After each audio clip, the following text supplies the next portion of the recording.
नमस्कार दोस्तों, real horror stories में आपका स्वागत है। आज मैं आपके लिए लेकर आया हूँ उमर जहाँ कहानी का 15वां हिस्सा। कहानी शुरू करने से पहले आपसे गुजारिश है कि आप हमारे चैनल रियल हॉरर स्टोरीज़ को सब्सक्राइब करके बेल नोटिफिकेशन को ऑन कर दें। तो चलिए ज़्यादा देर ना करते हुए शुरू करते हैं आज की अपनी कहानी।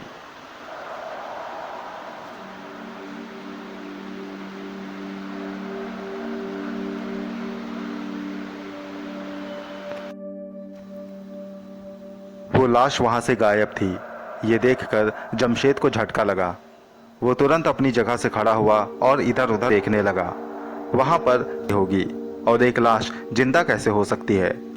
ये वहम तो नहीं? ये वहम बिल्कुल सच्चाई की तरह लगते हैं। उसने अपनी आंखें बंद की और अपने गालों को थपथपाया। फिर आंखें खोली। अभी भी वहाँ पर वो लाश मौजूद नहीं थी। जमशेद को कुछ समझना, इस जगह के बारे में किसी और को नहीं पता है, इसलिए किसी और के आने का सवाल ही नहीं उठता है। और दूसरी बात, इस इलाके में कोई भी इंसान डर की वजह से नहीं आता है। फिर कहीं कोई आसेब या बदरू तो नहीं जिसने उस लाश को गायब किया हो?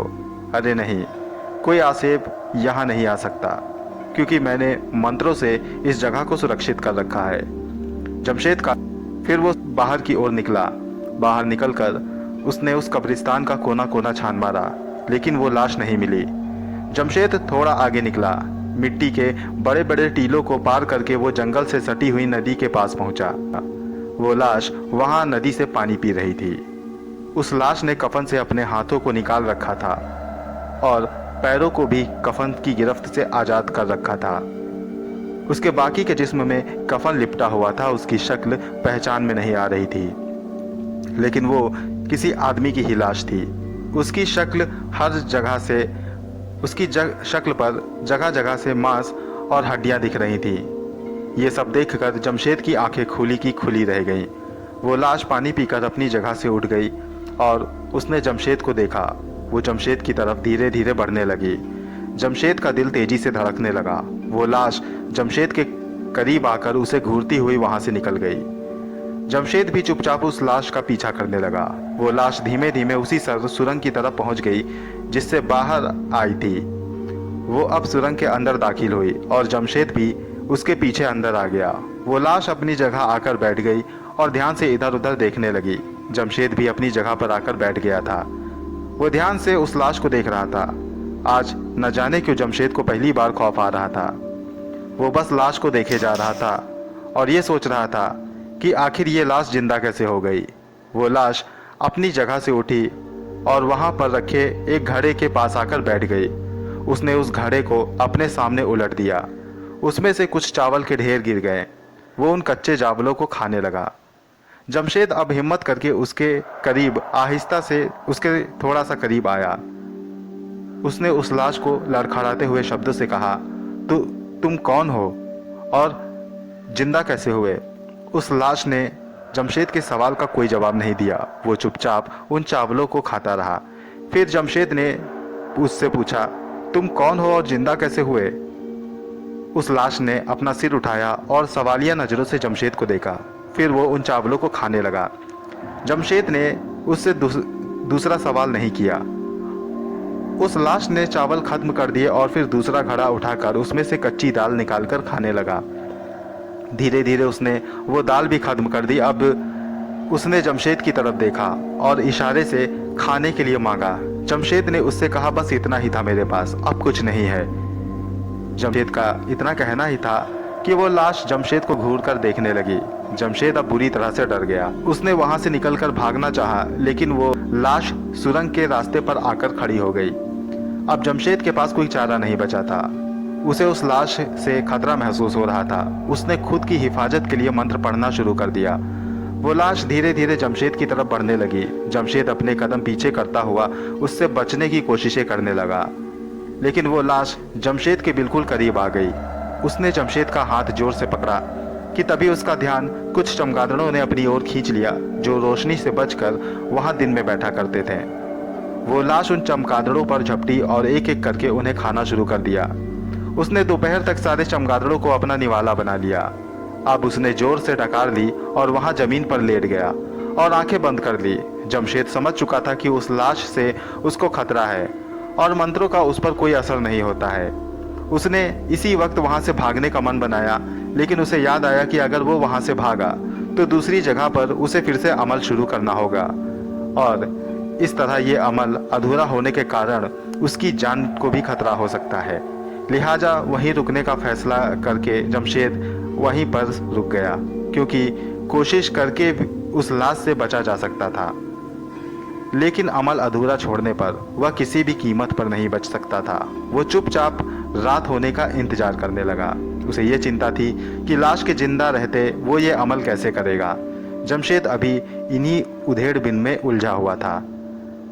इधर उमर जहां ने अनवर अली को रात का सारा अनवर अली ने कहा, बेटी कुछ दिनों के लिए मैं किसी बहाने तुमको दूर छोड़ाता हूँ, तुम मेरे पुराने पुश्तैनी घर में रहना, वहाँ तुम महफूज रहोगी। उमर जहां बोली, नहीं, मैं आप लोगों को छोड़कर कहीं नहीं जाऊंगी।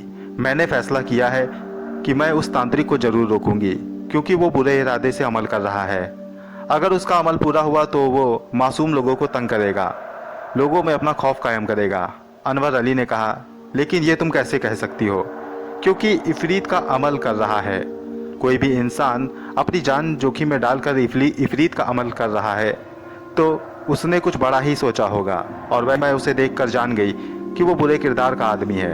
अनवर अली ने कहा, ठीक है बेटा, लेकिन ध्यान रखना तुम अपनी जान जोखिम में नहीं डालोगी। उमर जहां बोली, मेरी यही कोशिश रहेगी। अनवर अली ने कहा, मैं ये सोच रहा हूँ कि उस जगह पर गांव वालों और कोतवाल को ले जाऊं, ताकि इससे कुछ हासिल नहीं होगा। उमर जहां ने बात काटते हुए कहा। वो आगे बोली, आप किसी को लेकर जाएंगे तो भी उसके जादू से आप उसे ढूंढ नहीं पाएंगे, इसलिए मुझे वहां जाना होगा। बस आप ख्याल रखिएगा कि कोई भी मेरी जासूसी ना करे। अनवर अली समझ गए कि उमर जहां का इशारा किस तरफ है। उन्होंने कहा, तुम बेफिक्र रहो, मैं किसी को निकलने नहीं दूंगा। उमर जहां को अब रात होने का इंतजार था। वो उसी रात को सारा खेल खत्म कर देना चाहती थी। इधर जमशेद ने बैठे बैठे सारा दिन काट दिया। वो लाश को देखता रहा। उसे डर था कि वो लाश उस पर हमला न कर दे। इसी डर से उसने अपनी नींद भी नहीं ली थी। लाश ने एकदम से करवट ली तो जमशेद अपनी जगह पर खड़ा हो गया। वो लाश उठकर बैठ गई। उसने इधर उधर देखा, फिर वो खड़ा हुआ और जमशेद को अपने पानी का इशारा किया। जमशेद ने ना में सिर हिलाया तो वो लाश जमशेद की तरफ बढ़ने लगी। जमशेद ने उससे बचने की कोशिश की, लेकिन वो लाश उसके करीब आ गई। उसने जमशेद का गला पकड़ा और जोर से पटक दिया। जमशेद को पहले भी उमर जहां ने चोट पहुंचाई थी और अब इस लाश ने उसको दोबारा पटक दिया। जमशेद की चोट फिर ताजा हो गई। वो लाश फिर जमशेद की तरफ बढ़ने लगी। कुछ कदम बढ़ने के बाद वो लाश एकदम से रुकी और धड़ से जमीन पर गिर गई। जमशेद दूर से सारा तमाशा देख रहा था। वो लाश पहले की तरह बेहरकत पड़ी थी। अब वो सांस भी नहीं ले रही थी। उस जगह अंधेरा छाने लगा था। जमशेद समझ गया कि अंधेरा होने की वजह से ही ये लाश पहले की तरह हो गई है। जमशेद ने मसाल और लालटेन जलाई और अपने जिस्म को देखने लगा। उसे तसल्ली हुई ये देखकर कि उसके जिस्म से खून का एक कतरा भी नहीं निकला था, क्योंकि खून निकलने की हालत में उसका अमल टूट सकता था। उसे ये देखकर तसल्ली हुई। वो झट से अमल पढ़ने की तैयारी करने लगा। उसने उस लाश को वापस अपनी जगह पर रखा और हिसार बनाया और अमल पढ़ने लगा। जमशेद दिन भर का भूखा और जगा हुआ था, इसलिए रह रह के उसको बीच बीच में झपकी भी लग रही थी, लेकिन वो खुद को संभालते हुए अमल पढ़ रहा था। शुरुआत का 1 घंटा तो आराम से बीत गया, लेकिन 1 घंटे के बाद उसने उस जगह पर ठंड महसूस की और वो कांपने लगा। सर्द हवाएं उसके जिस्म से टकरा रही थी। उसे ऐसा लग रहा था कि वो हिमालय की पहाड़ी पर बैठा है। देखते ही देखते उस जगह की दीवारों पर बर्फ जमने लगी, जिससे वहां ठंड में इजाफा हो गया। बर्फ की परत जमशेद के जिस्म पर भी चढ़ने लगी और धीरे धीरे बर्फ की परत मोटी होती चली गई। जमशेद के पूरे जिस्म पर बर्फ जमा थी और ठंड की वजह से उसकी जुबान भी नहीं हिल रही थी, लेकिन वो अभी भी अमल पढ़ रहा था। जमशेद ने महसूस किया कि उसे बेहोशी छा रही है और वो धीरे धीरे अपने होश खोने लगा। फिर जमशेद को कुछ होश न रहा। कुछ देर में उसे अपने अमल पढ़ने की आवाज़ सुनाई दी। उसने देखा कि वो सही सलामत अमल पढ़ रहा है। जमशेद की जान में जान आई और वो अमल पढ़ता रहा। इस बार जमशेद ने देखा कि सामने हवा में दो पुरस्कार आंखें नपुदार हुईं और वो आंखें खून की तरह लाल थी। धीरे धीरे आंख के साथ चेहरा भी नबूदार हुआ और फिर पूरा शरीर उसके सामने आ गया। ये उमर जहां थी। उमर जहां को देखकर जमशेद समझ गया कि ये फिर उसे चोट पहुंचाने की कोशिश करेगी। उसका सोचना सही था। इस बार उमर जहां ने बिना देर किए जमशेद के हिसार में छलांग लगा दी। वो जमशेद के सामने पहुंच गई। उसने अपना हाथ हवा में लहराया तो उसके नाखून किसी खूंखार शेर की तरह बढ़ गए। उसने अपने नाखूनों से जमशेद के चेहरे पर जोरदार वार किया और इस वार से जमशेद ने डर के मारे अपनी आंखें बंद कर ली। उसे सिर्फ अपने गालों पर झटका महसूस हुआ। उसके गालों पर खरोच के निशान नहीं पड़े। ये देखकर उमर जहां ने फिर कोशिश की, लेकिन उसकी सारी कोशिशें नाकाम रही। उमर जहां थक हार कर हिसार से बाहर आ गई। वहां पर दूसरे इफरीती जिन्नात भी आ गए। वे अपने अपने तरीके से जमशेद को रोकने की कोशिशें करने लगे, लेकिन नाकाम रहे।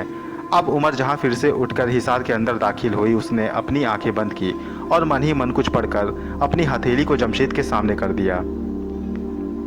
उसके हाथ से धुएं का एक गोला निकलकर जमशेद को चिमट गया और फिर उसके जिस्म पर आग लग गई। आग ने जमशेद को जलाना शुरू कर दिया।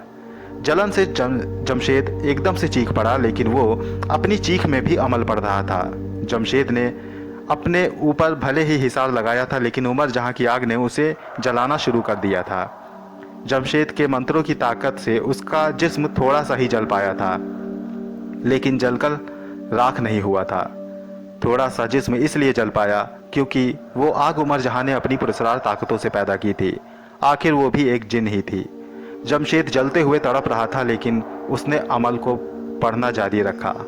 उमर जहां जमशेद की भी ये बहादुरी देखकर बोली, तू बहुत बहादुर है तांत्रिक। मैं मान गई तेरी लगन और तेरी सच्चाई को, लेकिन तुम्हारे इरादे नापाक हैं, इसलिए मुझको तुम्हें हर हाल में रोकना होगा। जमशेद रात भर जलता रहा और उमर जहां उसे देखती रही। इससे ज़्यादा अब जमशेद को किस तरह परेशान किया जा सकता था। उमर जहां यही सब सोचती रही और इसी तरह वो रात बीत गई। सुबह होते ही उमर जहां और तमाम दूसरे जिन्नात वहां से गायब हो गए।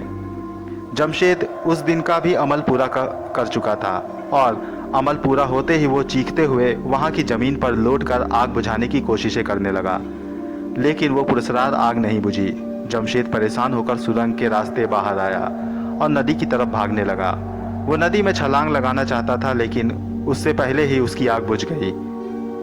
लेकिन उसका जिस्म झुलस चुका था, चेहरा भी जलकर भयानक हो गया था। जमशेद अपनी जलन मिटाने के लिए नदी में कूद गया। थोड़ी देर के बाद उसे राहत तो मिली और वो बाहर आया। उसकी जलन शांत हो गई थी, लेकिन उसका जिस्म झुलस चुका था और झुलस कर खराब हो गया था। उसे अपने जिस्म से ज़्यादा अपने अमल की परवाह थी। वो अपने अमल को पूरा करना चाहता था। वो उठकर अपनी सुरंग के भीतर गया। उसने देखा कि वो लाश वहाँ बैठी मिट्टी खा रही है। जमशेद के लिए ये भी एक सिरदर्द थी। अब वो लाश सारा दिन जमशेद को परेशान करेगी। जमशेद दबे पांव वहाँ से निकलना चाहता था कि उस लाश ने उसे देख लिया और लपक कर उसको पकड़ लिया। जमशेद की गर्दन में अपने दांत गड़ाने चाहे कि तभी बाहर से किसी की आवाज़ आई। ये आवाज़ कासिम और उस्मान की थी, जो जमशेद के लिए राशन लाए थे। जमशेद समझ गया कि उसके दोस्त उसके लिए राशन लाए हैं। आवाज़ सुनकर लाश भी रुक गई। लाश को देखकर जमशेद के दिमाग में एक तरकीब सूझी। उसने लाश को बाहर की ओर जाने का इशारा किया। वो लाश बाहर जाने लगी। बाहर उस्मान और कासिम जमशेद को आवाज़ लगा रहे थे। वो सुरंग से बाहर जमशेद के आने का रास्ता देख रहे थे।